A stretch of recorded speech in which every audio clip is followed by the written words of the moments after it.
Are you struggling to conceive? You have options, and at Piedmont Reproductive Endocrinology Group, we'll make sure you have the guidance and support you need. PREG is known for individualized fertility care that's unique to every patient. We take the time to provide a reassuring and empowering experience because we believe that you deserve nothing less. Let us help you on your journey to parenthood. Visit us at pregonline.com to learn more. Get the guidance and support you need at Piedmont Reproductive Endocrinology Group.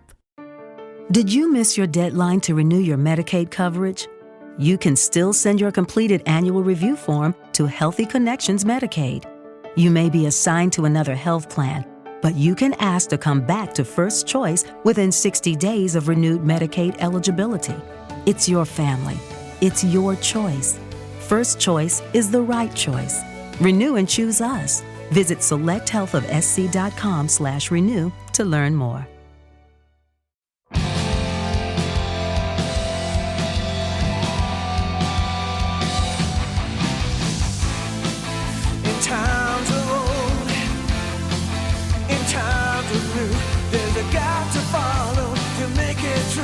It's the Pop Culture Field Manual.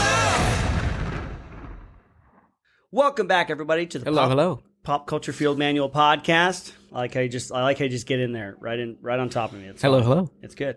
Greetings. It's good to be back, folks. I'm Israel Wright, former Green Beret. With me, as always, Cameron Fath, former Army Ranger, and today you guys are tuned in your vehicles to a very special episode of the Pop Culture Field Manual podcast because it's going to be a little bit unconventional as Israel is used to. It's going to be a little bit elite as Cameron is used to. I was trying to think of an equivalent, No, superior. It's going to be it's a superior show, just like the Rangers. Yeah, but I mean, this one's going to be exciting because it has everything to do about what is what. I lost my train of thought. That's a good intro because it's all about questions, and you just asked a question, and we're going to be asked questions. Today's show is called Pop Quiz Hot Shot. Pop Quiz Hot Shot. Where's that from? What movie? You don't know? Pop Quiz. It's like a Keanu Reeves movie? Yeah. Really? It's from Speed. Yeah. It's from... Really? Did you know that it was Keanu? Did you just guess Keanu Reeves? I just guessed Keanu That's Reeves. really funny. Really? It sounds like something that would be in a Keanu Reeves. Pop Like they're Quiz saying Hot it Shot. to Keanu Reeves? Yeah, Jeff Jeff Daniels. Yeah, they're doing this thing in an elevator in the beginning of the movie, and there's this like banter back and forth between him and Jeff Daniels to build up their relationship in the movie. And he goes, all right. He's like, Pop Quiz Hot Shot. You are faced with a hostage, taker. He's got a hostage in front of him. What do you do? He says he's like, I shoot the hostage. I shoot the hostage, But that's where Pop Quiz Hot Shot comes from. And that's exactly what we're going to be doing. Chris, our wonderful voice of God, Chris, is going to be describing us a scenario. Chris, you explain it. I'm not going to steal your thunder. Okay. You're not going to, when I'm like midway through my explanation, go, hello. Hi there. Hi there. Hello. So yeah, I'm going to lay out a situation for you guys, and then you guys just tell me what you would do in that situation. No right or wrong answers, although Cameron, I may say some of your answers are wrong just to be a dick. Well, that's because you don't have the life experience that I have. You don't know what people are capable of. It's true. I do not have the life experience that you have. And vice versa, I guess. Exactly. Yeah. I don't know what it's like to... What's wrong with you? Let me analyze all your negative... Do nothing productive with your life. Ouch. And yet here I am. And you are producing this. We're all in the same. We're all in the same boat. All right. So do you guys just want to get into it? Yeah, let's just dive into it, man. Okay. I'm excited. I liked it because I didn't have to do any prep for this episode. Yeah, anything this is like a fan question episode. Anything that enables me to do less, I enjoy. All right. Okay, situation number one. And don't worry if you haven't seen the movie. Better if you have, to kind of give you more of a reference. But if you haven't, I'm going to lay it out for you. Oh, wow. So, yeah, you did it right there. Yeah. Hold on. I just want to... Cameron, you know how this works, right? Yeah. We're recording this? Uh-huh. Okay. Yeah. Just making sure. Hello. There he is. Okay. So situation number one is from The Raid Redemption. Have you guys seen that? Oh, yeah. No. You've never seen The Raid Redemption? Oh, No. Cameron, you got to see that movie. Okay, that is a movie you will love. Isn't that Asian movie? Like it has an movie. American director, It's but yeah, Indonesian. it's Indonesian. I've seen the original Raid. Yeah, that is the original Raid. The Raid. is? It's called The Raid Redemption. When they're just going into that multi-level like Yeah, criminal that's house. it. Oh, you have seen seen it. it. Yeah. Oh, okay. Yeah, it's just Don't called The remember Raid any- Redemption. The Raid I don't 2 is called The Raid 2. Oh, okay, yeah, I don't remember much More- from it. more but redemption-er I than guess I have redemption. seen it. Well, this is what's great about this whole Game. thing we're It doing. doesn't is matter. that- It doesn't matter what your name is. I'm gonna lay out what the situation is, and then you just tell me what I you would do. Okay. So you and your team must clear a building filled with criminals floor by floor with the drug kingpin on the top floor and plenty of armed baddies along the way. But wait! You've been ambushed and separated and are vastly outnumbered. What do you do? Do I have a brother that secretly lives in the building and will help me? No. Oh, dang it. Okay. You're the other guy. We're even where less. does- We're even less equipped than they were in the movie. So, I mean, where does this even begin? Like, where does the scenario begin? Because right when you started there, I'm planning on, I know this building and the Kingpin's We've already at top. researched the layout of the building. Okay. We already know because Where do they go I'm doing in the any movie? kind of prep for Where a do they go? mission- Do they go first floor in the movie? Yeah, they no, start get- at the bottom. They start Really? at the bottom, That's and they stupid. get Are you caught kidding around me? like the 6th floor or something. They get caught right in the middle. That's so dumb. Because if I was them, I would fast rope from the roof and and literally breach from the roof and just take out the Kingpin first. Yeah, if we're taking the Kingpin, yeah. But we're an Let's say underfunded that you foreign can't military. do that Let's for say I whatever can't do that. reason. First of all, maybe it's because if you're I'm in a special Indonesia. operations unit, my and- capabilities are endless. Okay, and you're asking me what I would do, Chris. Okay, well, Okay, that's if not I the had to start from situation the I gave first. you. Okay, if I had to start from the first and I didn't have a brother that secretly lived in the building, and we're just being ambushed and we have to fight through. Yeah, we're like they get halfway up, like in the 6th floor, and then they get ambushed, so they're kind of stuck in the middle, And I think there's two groups. Two groups get separated. There's like the main guy, Iko Uwais, and his group, and then there's like the sergeant and the good lieutenant that's in that group. And there's no sake of getting reinforcements here. Well, I mean, I would try to like radio. Yeah, out, literally. first of Hey, all. we're outnumbered. We need support. We need QRF, to come for us. Yeah, send out a QRF and just hold what you fucking got. Yeah. I mean, establish your foothold and fight for a right. breach. I don't know if I'm going to be wanting to move around too much unless I absolutely had to. I'd want to like hold up somewhere. They do a good job in the movie of them trying to hold up, and then the people in the building, like they just know the building too well. They got snipers on the outside, so right. anytime somebody walks in front of a window, they snipe one of their dudes. Yeah, so hold up in there, wait for reinforcements. Right. All right, I'm going to kind of dungeon master this, where I'm just going to keep modifying stuff as we roll go. 6. Yeah, to, roll for strength. Yeah. For Constitution. Well, let's say there is no backup. There's no one coming. There's no one. For whatever reason, no one comes in the movie. Maybe I think part of it is because they weren't supposed to be doing what they were Right. It doing. was kind of a corrupt operation. Yeah. Yeah, so no one's coming to help you. So you Okay. can't just sit and wait. Okay. We got to get out of there. Yeah. Fight. Yeah. I mean, like, try to stay out of like the open areas, because I know there's a lot of like hall. There's like an open middle area, right? There's a lot of different ways like people can come at us and things like that. Try to find like the nearest like stairwell. You maybe not try to go for an elevator or something like. It's a pretty low class kind of place, Yeah, I mean, do they have any Dungeon Master, do we have any special equipment like a shield? In the movie, do they have a shield guy? We could get a door. I don't think they. Yeah, ring a I mean, you door. can use whatever you want in the building. That's kind of what they do. Yeah. They use it. They have an axe. They cut a hole in the floor. They cut a hole in the They floor. have a fridge that they We use just do as a that shield. 5 times. We're on the bottom floor. Yeah, that's a lot. So, Stay out of the I mean, windows. you can use anything at your disposal. I'll say that you have weapons because they had weapons in the film. Right. Yes. Obviously, limited Knives, ammo. some guns. We go with a full load, and then when the fighting starts, they haven't expended any rounds, so we're pretty full up on ammo and things like that. You could say you have like a couple of flashbangs or something like that. Interesting. Yeah, I'd say basic, like basic military loadout. the more people that we're sticking together, they get kind of separated in the movie. But if we have like 5 or 6 guys, that gives me a pretty good warm and fuzzy in terms of our chances. Yeah, I mean, at that point, it'll just be fire maneuver, like just trying to get out of there, or just So yeah, that's kind of like maybe this is how you can approach it. Is I'm asking, what is your strategy? It doesn't have to be like super detailed about, well, first we would go into this room and do this. Just as far as like, because in the movie, they continue up and try and kill everyone they can. Yeah. Right.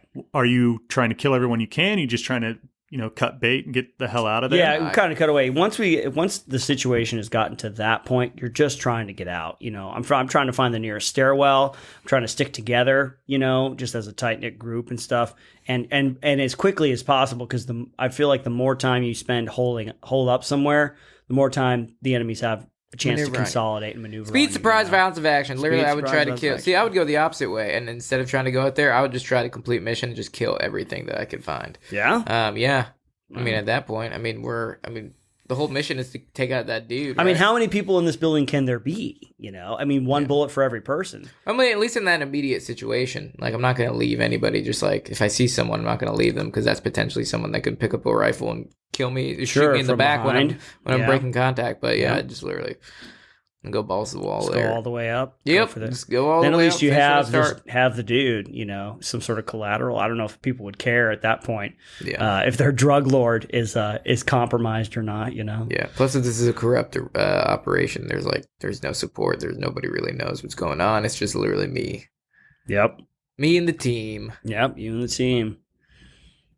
Yeah. So then, Israel, you're saying you would I would say try to bug out. You find a way to get out. Yeah. Because you can always regroup, come back later. But Cameron, you just... Going all in, huh? Going all in. All right. I like it. All right. Are you ready for scenario number 2? Scenario number 2. It's good times, man. Scenario number 2 is from the All Gillied Up mission from Call of Duty 4 Modern Warfare. One of which we are familiar. Mm-hmm. All right, and I'll just give a quick recap for anyone listening that doesn't know, because I certainly didn't. In this mission, Captain John Price is deployed along with his senior, Captain McMillan, who will pretend as you in the outskirts of Pripyat, the city that Chernobyl emptied. Yeah. The British government had authorized an assassination order, where in ghillie suits, you must make your way to a hotel vantage point and wait for your target. Nice. So, what are you doing? Nice. What do you mean? What am I doing? Well, obviously, I'm fulfilling that mission. Well, but so you're in your ghillie suit, you're going around, but are you just straight stealth? Are you not gonna be seen at all, or are you gonna come across someone and you're just gonna very silently kill them? No, Or are you gonna cause a ruckus and disappear? What are you doing? No ruckus. I full silent, full stealth. Full silent. If you think about, we're way behind enemy lines. There's only 2 of us. Yeah. The idea of doing the sniper missions, from what I know about it and stuff, is you train for that. You train to be behind enemy lines for days on end. Very little resources and things like that. I suppose if somebody tripped on me, and they were alone, I might have to take them out and then hide the body. Yeah, if we became compromised, which is actually super interesting, because if you read, there is a Special Forces reconnaissance manual. And you need to have military. You need an active cat card to be able to read it, because you need to get into a government system to read it. Wow. The article is actually, the guide is. I actually enjoy reading it. How it talks about? Well, it's Special Forces reconnaissance form. Right. I actually have it on my phone, but you don't have to read it out on. No, I'm not gonna. It's a specific publication that the Army is right. Went out, but they go over what to do if you're on basically a lone survivor, what they should have done. Oh wow! With the bodies, kind of analyze and stuff like that. Yeah, it's super cool. I love it. And they even talk about what do you do if you come across an enemy combatant when you're to basically avoid either a soft compromise or a hard compromise, and they're and they also go over how to hide the bodies. It's I imagine there'd be a lot of body hiding on our mission. It would be. It's a pretty cool one. I'm still just recon doctrine. Where's my little? I have a little tab in my phone that says recon doctrine. What I love about that mission is that it's Captain Price.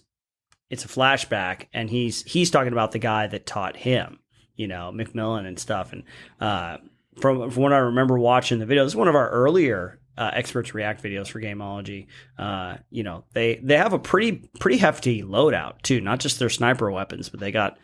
I'm trying to remember. They got some submachine guns and stuff with them. They pick up stuff on the way when they get compromised. Stuff, yeah. A good sniper team, and that doctrine is ATP 3-18.4. You can. As far as just a sniper team operating behind, because I have a little experience with stalking, just being in a reconnaissance section and working very closely with our sniper section. We're kind of just in the same area, because recon and long range, their mission sets are the same, just in reverse order. So reconnaissance section, our job is to first primary is to collect information. Our secondary is to pretty much fight. And then for snipers, the role is reserved. The role is switched. So their primary is to take long shots and kill, and their secondary is to collect information. So like that's why we work really closely, because our mission sets are exactly the same, just swapped in priority.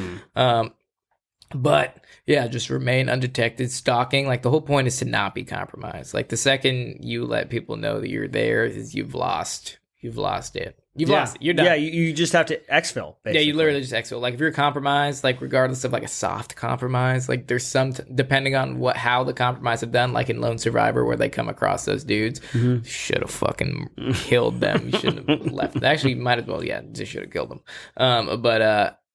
Yeah, there's stuff you need to know what to do, and it's all dependent on the situation. For a hard compromise, like if you get in a firefight, you should just stop. So yeah, to answer your question, Chris, definitely remain undetected and utilize terrain and everything to my advantage to I get to that vantage point to take that shot. Yeah, blow that dude's arm off. And blow that dude's arm off. Yeah, but I would shot him. I would have hit him center mass. You would have actually hit him. I would have not.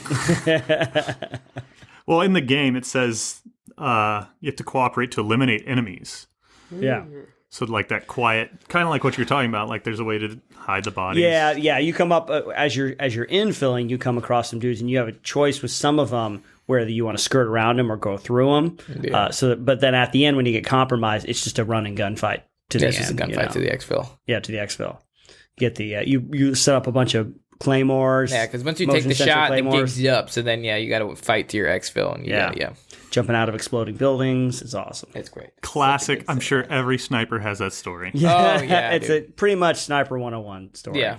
We're going to try and get that, what's his name? Richard, the sniper. Yeah, Richard. Oh, yeah. We'll try to get him from the Gameology. Yeah, he already said he wanted to come by. We just got to give him a date. So. All right. Well, let's get that guy a date. Another sniper I like that episode. Guy. Yeah. Everyone always says he's intense, and I'm like, he's intense. Well, yeah.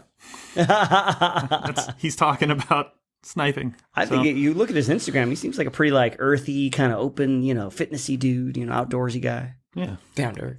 Just like every other sniper. Okay. Yep. Scenario number 3. This is from The Replacements in the show Band of Brothers. That's great. Oh, yeah. So during Operation Market Garden, which is when the Allies invaded the Netherlands with debatable success, you get separated from your company, like Sergeant Denver Bull Randleman does in Band of Brothers. Okay, I remember this. You're behind enemy lines. You're wounded by shrapnel. What do you do to survive? Yeah, man. I remember he hides in a barn or something like that and has to kill a German soldier at one point. Yeah, I feel like, it's what year? What part of the year is it? Is it cold? I'm hiding in the woods, trying to orient myself. So I'm injured by shrapnel. How restrictive does my injuries? You got to render aid to yourself if you can. Patch it up. Yeah. So first of all, my health is my priority. So depending on the extent of my injuries, definitely going to be self-treating. But back then they had first aid equipment on them, right? Assuming they had IFAKs. Yeah. So utilize IFAK and then pretty much survive. Basics, right? You gotta if it's cold outside, I would try to find some place, kind of hold shelter. Up into shelter, and then make sure my wounds are taken care out of. Out of sight, out of mind. Maybe find someone to help. Obviously the networks in Netherlands, they must have some underground it's a bit of a risk though. You don't know if somebody could be for the enemy or for you. I think he kind of run into somebody in that episode that kind of helps him out, like a farm lady or something like that. But it's always a farmer. And there has to be some underground railroad type thing for the Jews escaping to the Netherlands. That's a good question.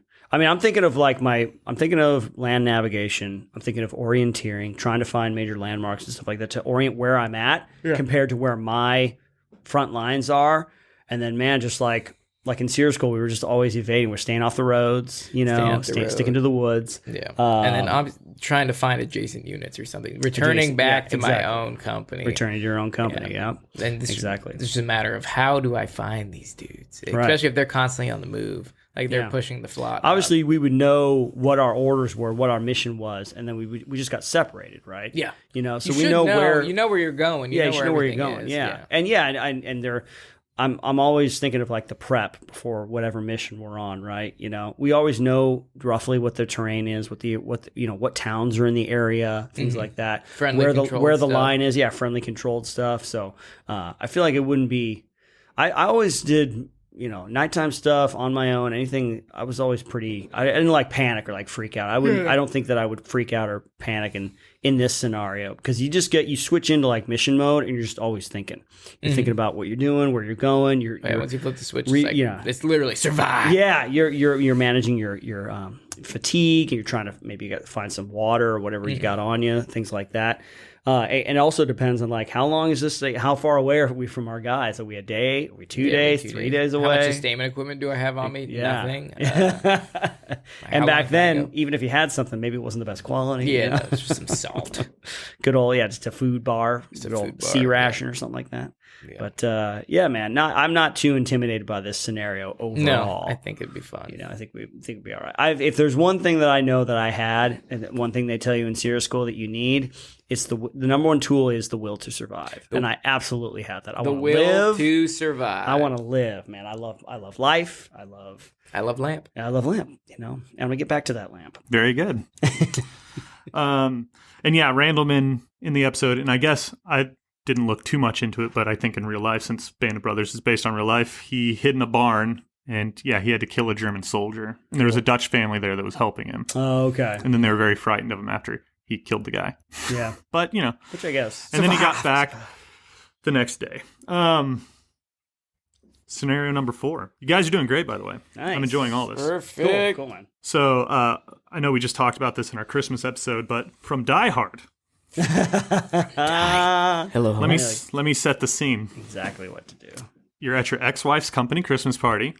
Okay. Terrorists, or bank robbers, come in and start shooting up the place. You have your 9mm and no shoes.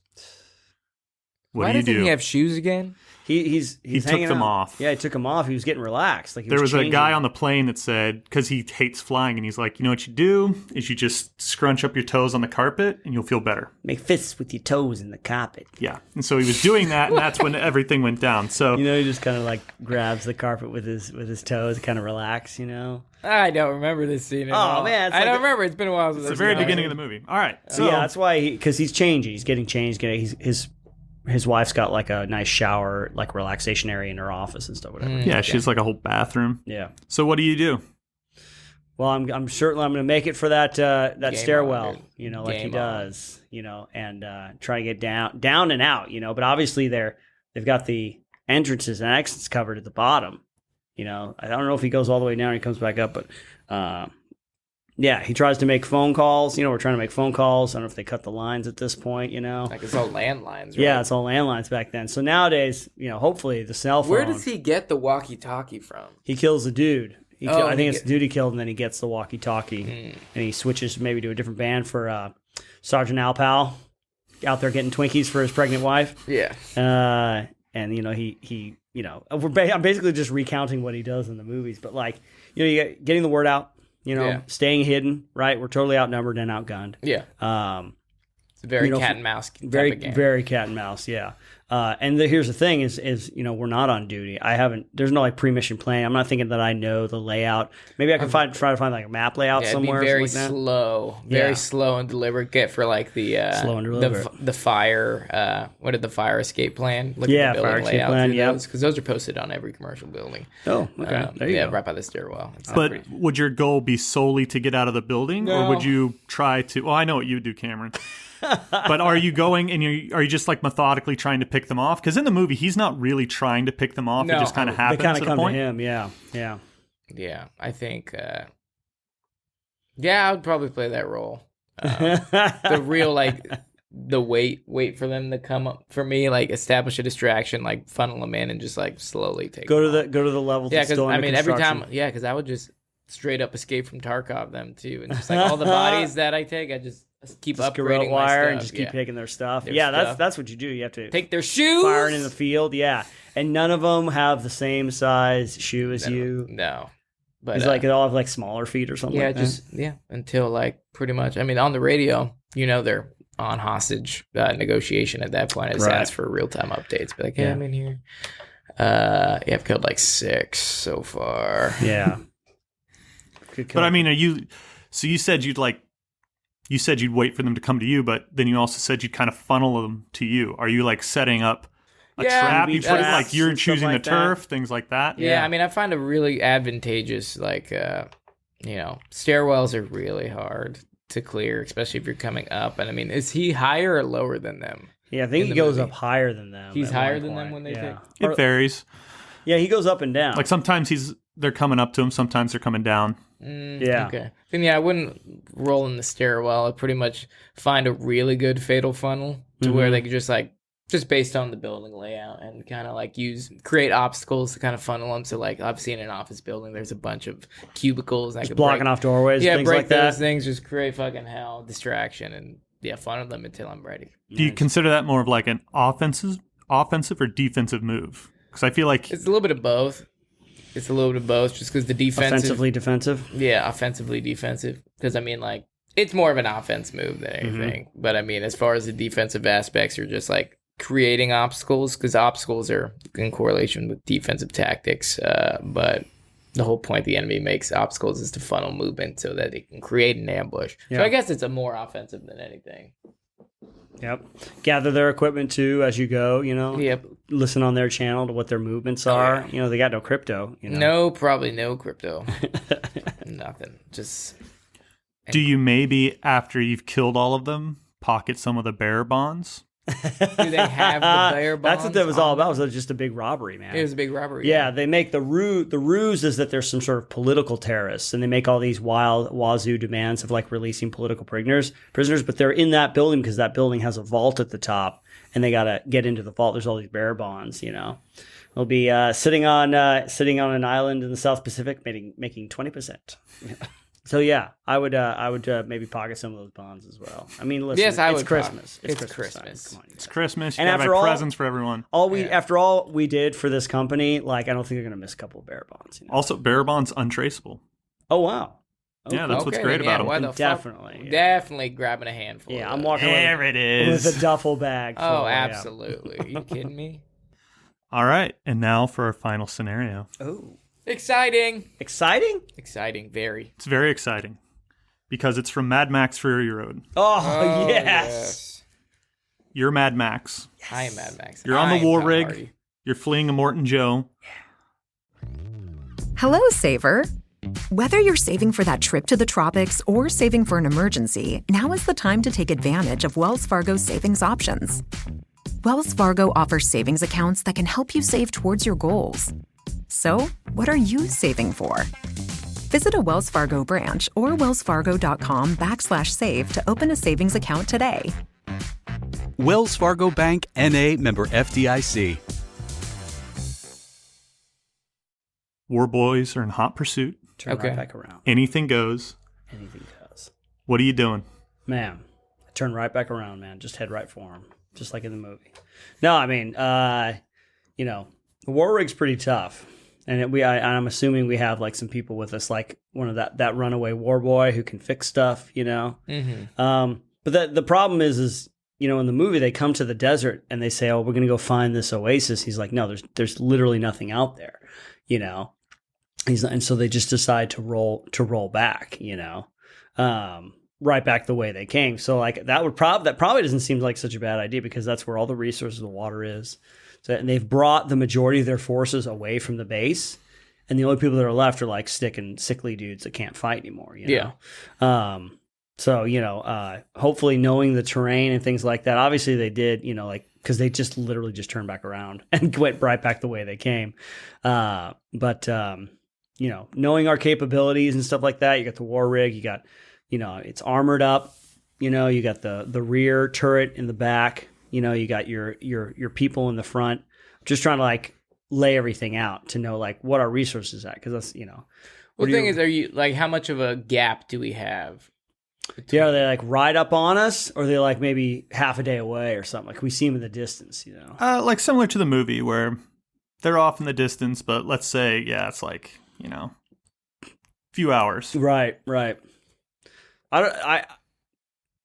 I feel like I want to keep moving, unless I'm there's not like, turning around, dude. turn around. No, What are you gonna do? mean, because the boars are the war rig is tough and whatnot, but it's slow. It's very slow. And not to mention, we're not like, my biggest thing is counter tracking.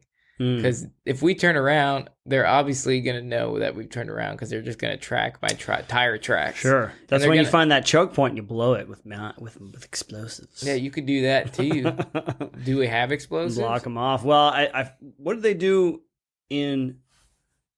Did they have explosives, or did they run the war rig into the side of the mountain and make it collapse? They used the war rig to close that gap. To collapse. Because they get on the other car. They get on a Morton Joe's car. Morton Joe's car. That's right. That's right. Okay, that's a good idea. But I mean, that's obviously, we're just like following the track of the movie, Yeah.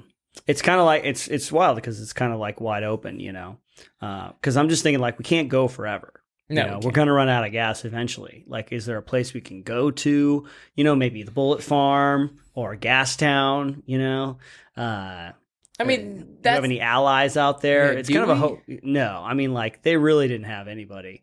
They met with the many mothers. The many mothers. I remember that on the motorcycles. I thought that was the end point for them.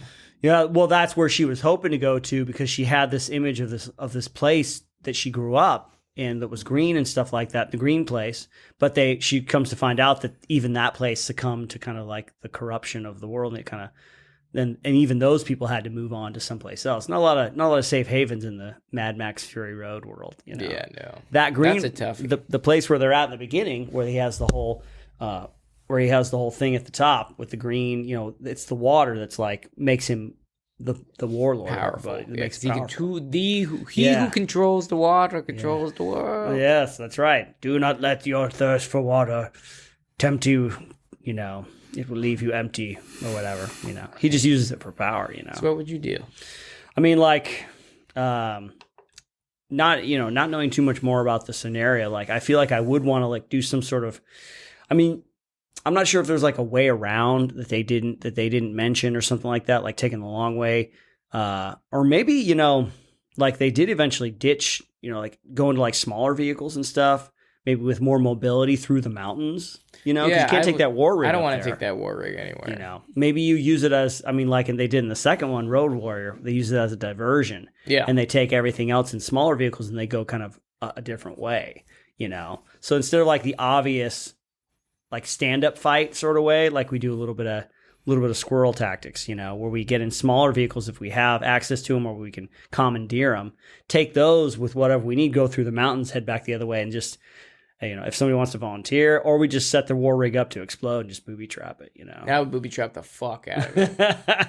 And they come up on it, we have them, and then, they blow them the sky high. That's the big counter tracking with me, because with vehicles, it's so easy to track a vehicle. Mm-hmm. It's so easy. Yep. And you just got to follow the track marks. So it's like, you definitely need to find a good natural area to where you can, like, even if somebody is just walking behind the vehicle. This would be time consuming. Or it'd be someone's walking behind the vehicle with with a big old tree branch and just wiping the dirt away for like 200 meters as we're just crawling. Because that's what we have to do in recon when we're like basically walking through the brush. Yeah. You have to counter track. You're like doing an LDA. It's like a linear danger area. It's like, how do you cross a road? And like there's a lot of tactics, and counter tracking is super important. And I've even read to where, not wearing boots, wearing civilian shoes on patrol to make it look your footprints, because you can tell what a military boot looks like. So you can tell by the tracks, but that they're like, okay, there's military force, and you can tell how fast they're moving based on the gap between the footsteps. And like, there's a lot of things with counter tracking that's fucking nuts. So if you wear civilian shoes, it looks like you're just like a farmer operating in the area.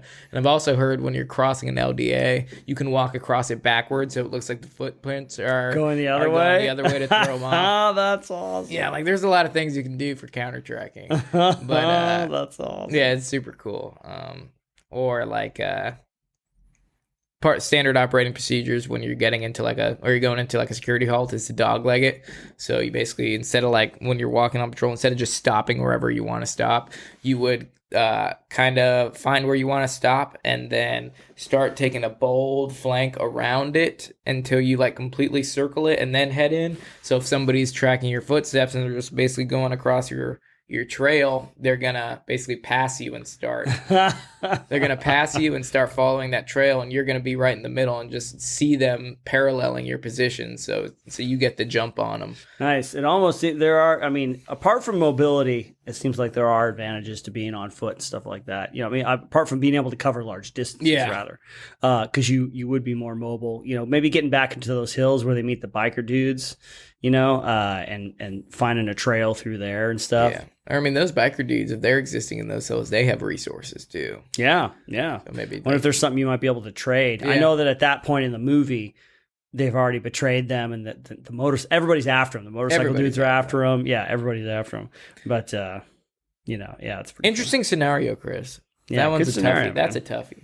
Yeah, but I think you guys rose to the challenge. I like the idea that you use a playbook from a different Mad Max movie and use it as a decoy. Because they would totally follow the war rig, and then you can just pick them off. Yeah, you can pick them off. I mean, they still have rifles and shit too. Yeah, and they have those motorcycles, which are they're nimble, you know? Yeah. Yep. Yeah. I mean, you could set them. Just wait for them. Just pick them off from a sniper position. Let's not reinvent the post-apocalyptic wheel here. Yeah. There's already enough reinventing going on. All right, well, that's all the scenarios, guys. Very cool. That's awesome. I'm going to say you passed your pop quiz. Nice. All right. Thanks. Pop quiz. I know that for a lot of people, the games at the end are some of their favorite things. So we just did an entire thing, just one long game, you know. One long game. And we're playing a game. Yeah, too? there's still a game at the end. And there's still a game. Yeah, we're not shortchanging you. Don't worry. Don't worry. We still stick to our roots. Now let's look at we're incorporating this into our show. We're gonna, instead of doing like a fan question episode, which we can still do, but maybe we can dole them out a little bit. So we're gonna do one fan question. This one is from Lachlan M. And Lachlan says, what are your experiences working with other militaries from other countries? And could you possibly talk about some experiences that you have had with them? This is a question. There's no question mark, so I think he's telling us to do this. But, it's funny. We get this question a lot. Yeah. And I feel like we've answered it before. I mean, whatever. I'm trying to think if there's anything new that we can add. Because obviously when I was in Iraq, we worked with the Iraqi forces. Mm-hmm. That was our main thing. We trained them. We worked with their police. They also had their own elite kind of special forces unit, which on par with anything I've ever seen. We saw them. I remember I was hanging out at another base, one of our team's bases, while they were doing a mission, and I got to look at like the helo feed and stuff like that. And dude, they moved like we do, man. They were really slick and good at what they did, you know. Yeah. So that if I had to say, the Iraqi forces are what I worked with the most. I never worked with so just in case anybody's listening to this and you're thinking about asking, never worked with SAS, never got a chance to work with German or French special forces or really any other forces besides Iraqi forces, you know, because that's where I deployed to. You know, I know I've talked about this before. We had an Australian senior NCO that was on like an exchange program. So he was on one of our teams in 1st Battalion. And he was a cool dude. I mean, like I didn't get to interact with him all that much, but I think one of our guys went over there too. I always thought that was really cool. I asked about it, but they said, I think, as I recall, like only senior NCOs could do it. So I was like, oh, I don't want to wait that long. So then I just went to Australia after that to go visit my second cousin. So, but no, not a lot of experience with other forces, but I know you, Cameron, you worked like Syrian. Obviously you were in Syria. Yeah. That's the funny thing, man. Every time you talk about like working with the ANA or you were talking about working with the ANA, right? They're special forces, they're commandos. Yep. Yeah. It's so funny because like when I was working with like the SDF and all that, it was like I didn't see them as like a military unit. 'Cause obviously there was definitely a gap in training. Yeah. And the place that we were staying, which was Firebase Raqqa, there was a bunch of SF groups there too, so they were like training the Syrian Defense Force, were primarily Kurds, believe it or not, because they're like, yeah, you fight for us, we'll give you your land, and that's such a crock of shit. But I've worked with the SAS, I've worked with the French SAS, I've worked with the Korean, I think it was a 707. Oh, right on, man. They were interesting. We did a jump with them. Where was that at? In Korea. In Korea, wow. In Korea, yeah. It was very interesting. They the one thing I remember about them is when they jumped T-10s still, which you're probably still familiar with the T-10. Just because I think I was the last airborne class that jumped T-10s. Oh, okay. So I was very fortunate to say I've jumped a T10 because nowadays you only jump T11 parachutes. Oh, okay. I know what you're talking about. Yeah. So like the actual, instead of the square parachute canopy, it's the actual, what the your Old school airborne wings look like. Yep. The parachute on there, you have jumped one of those. Okay, cool. Yeah. So they jumped those, but they're like modified with like toggles, so you can like steer it.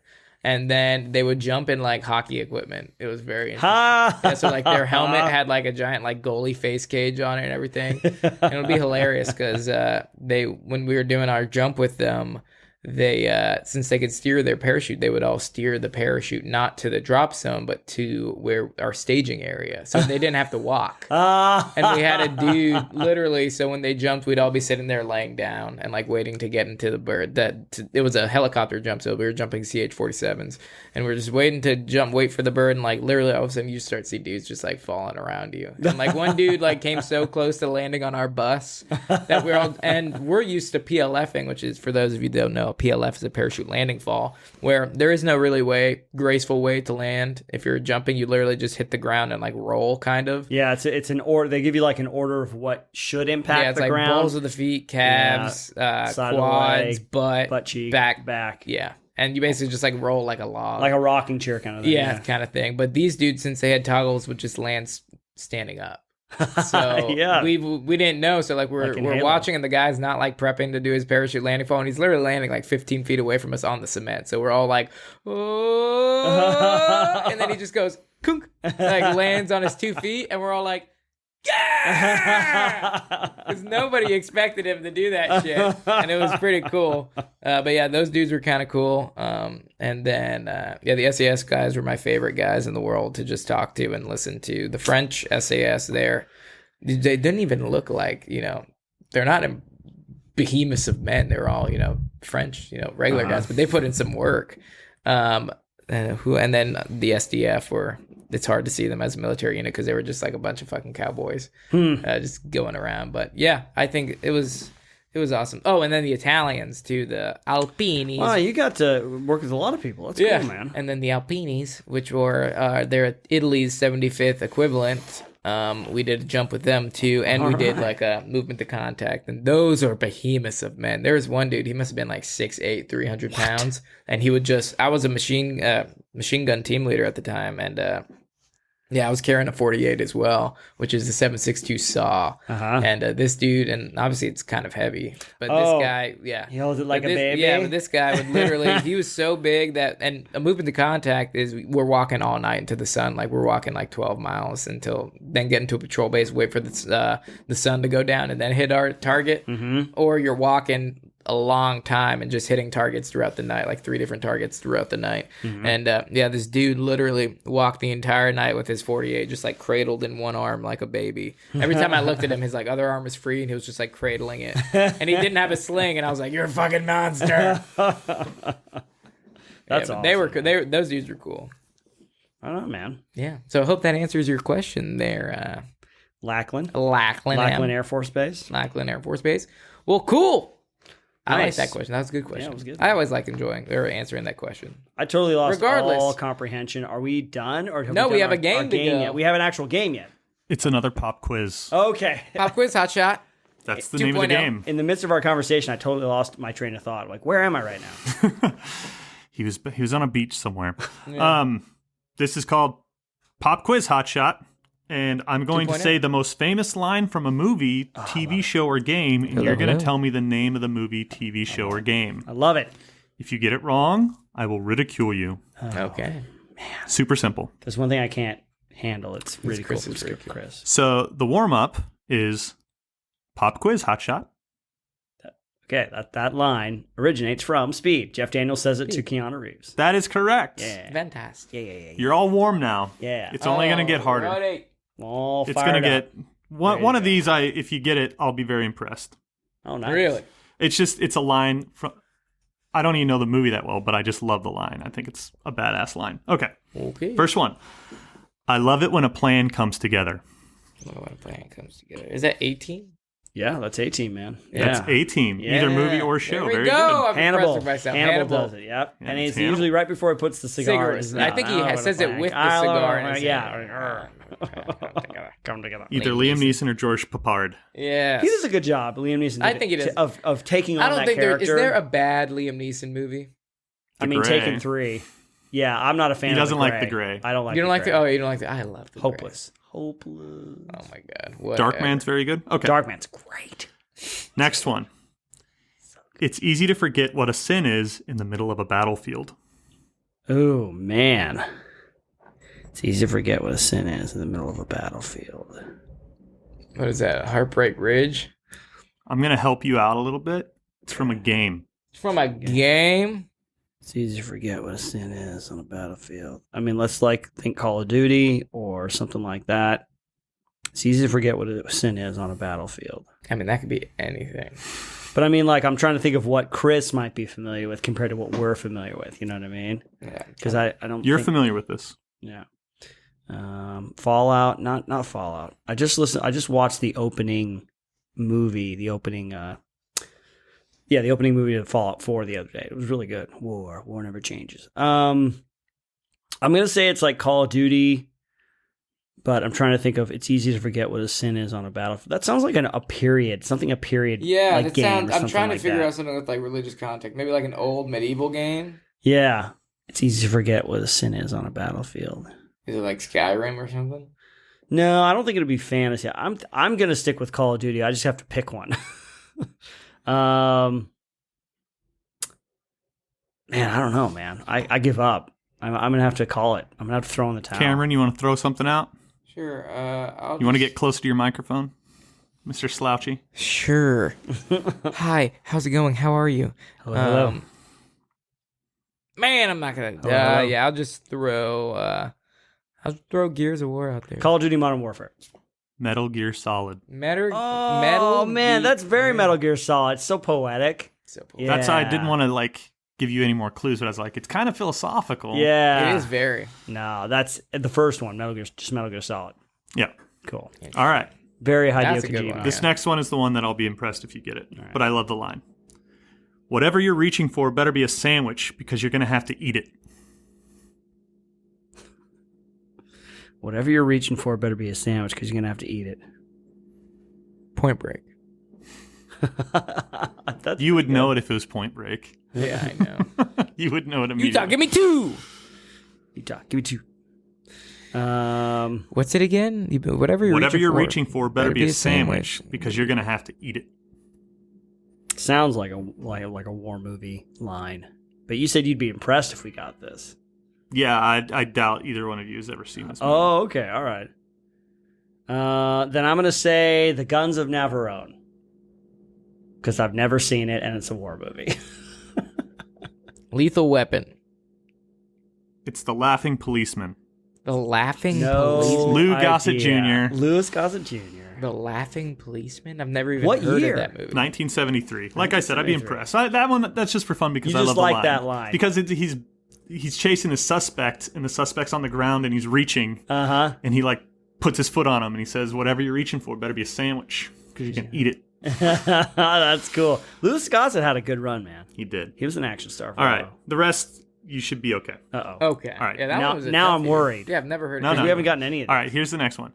Hardly. Dead or alive, you're coming with me. All right, I got this. Cameron, you want to give a go? Guess? No, go for it. It's RoboCop. It's RoboCop. Dead or alive, you're coming with me. Peter Killed Weller. you, man. You're dead. You're dead. All right, next one. I've come here to chew bubblegum and kick ass, and I'm all out of bubblegum. Dude, that's a famous line. That is a famous line. You've heard the line even if you don't know the movie. I know the movie. Cameron, you want to give it a go? There's two answers possibly. So there but is.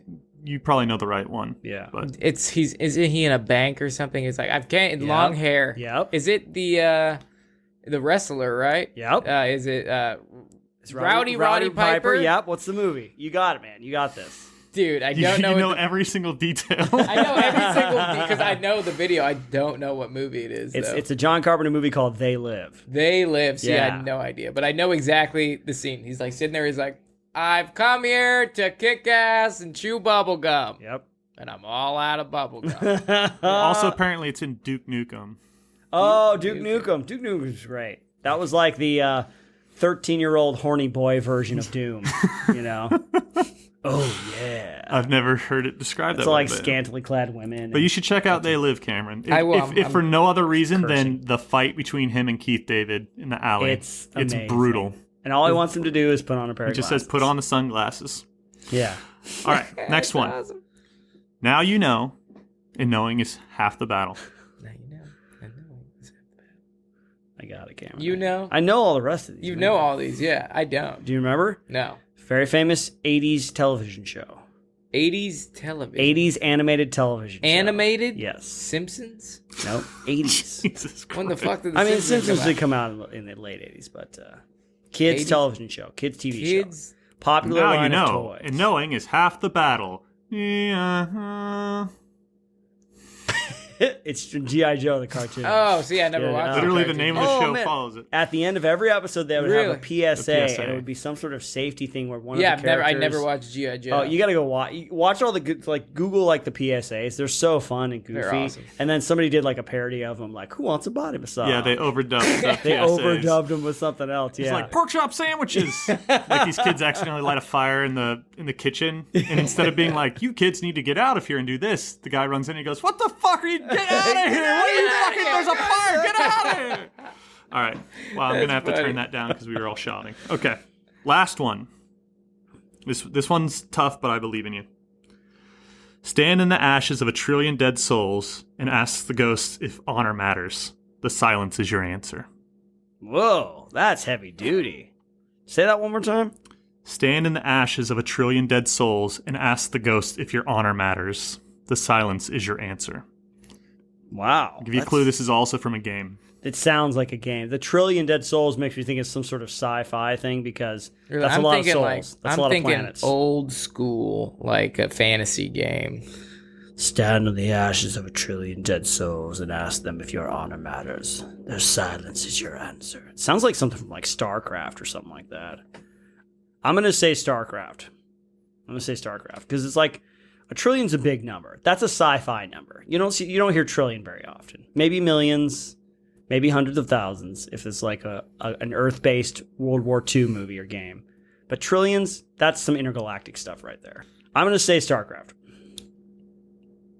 And I will say Hello, hi there. Hello. hello, hello. I don't know, because man. I'll say like, God of War. Ooh. That's a good guess. Yes. But it's Mass Effect 3. Oh man! Oh, Yeah, that's why I thought you no. would get it because you've been playing a lot of Mass I Effect. just started Mass Effect 3, so I'm not Oh. too into it. But so Well, that's I good. don't know. Well, That's now good, when you man. hear it, you're gonna go, "Oh, Oh, it all comes full circle. Hello. It is, so I was right about the sci-fi aspect. 'cause you were." That's why I was like, Trillions "Ooh, is- he's on the right track." And then you Yeah. said StarCraft, and I was like, "Wrong track." Wrong track. So taking out the one that I thought you'd never get, 1, 2, 3, 4, 5. Half and half. I think you did 3 out of 5. No, 6. So you did 4 out of 6. Oh, not too bad. bad, man. That's a D That's plus. a solid. Yeah, That's a D solid plus. B Hey, plus. D's get degrees, right? Yeah. That's what That I'm was talking fun, man. about. That's a good game. That is a good game. It's classic, not too complicated, but hell, it makes me feel like a dummy. Yeah, I just Every love time. remembering famous lines, man. There's so many Yeah. good lines that have defined your life and how you see the world. Oh yeah, Like, I'll be back. I'll be back. It's like Jesus Christ. And so will we with the next episode of PCFM Podcast, dropping every Wednesday for your podcast enjoyment. You guys can also tune in to our YouTube page, which comes out with new podcast episodes that you can see with your eyeballs every Friday. If you want to reach out and ask us a question, just like the ones we've been answering in this episode and the past episodes and our future episodes, go ahead and send us an email to the Pop Culture Field Manual Podcast at gmail.com. And it is not the Pop Culture Field Manual Podcast. It is Pop Culture Field PCFM Podcast at gmail.com. And I That's the one. completely butched it. That's all right. I butched it. What's our PCFM Instagram? Podcast at gmail.com. And That then is our the right Instagram? email. And our Instagram is PCFM Podcast. On Instagram, Izzy, where can they find you? Well, we have a wonderful YouTube channel they can go check out called Shift Fire. Ah, yes. That's you and I exploring and appreciating military pop culture and firearms. And you can go hang out with me most Mondays, Wednesdays, and Fridays. Maybe not during the holiday season, but most Mondays, Wednesdays, and Fridays at twitch.tv/myhappyself. Cameron? Yes, and they can find me on Instagram at Cameron C. Fath or on my streetwear page, Kit God Apparel, or on our website, www.kitgodapparel.com. Thank you all for listening. We hope you enjoyed this special version. Hey, and we hope you had a wonderful and enjoyable 2021. We hope that 2021, right?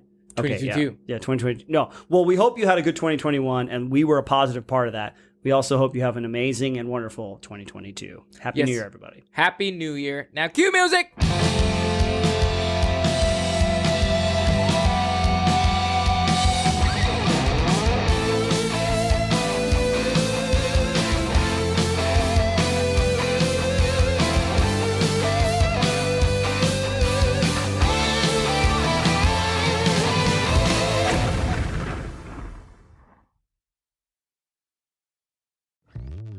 Hello, Saver. Whether you're saving for that trip to the tropics or saving for an emergency, now is the time to take advantage of Wells Fargo's savings options.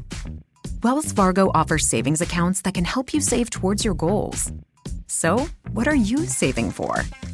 Visit a Wells Fargo branch or wellsfargo.com/save to open a savings account today. Wells Fargo Bank, N.A., member FDIC.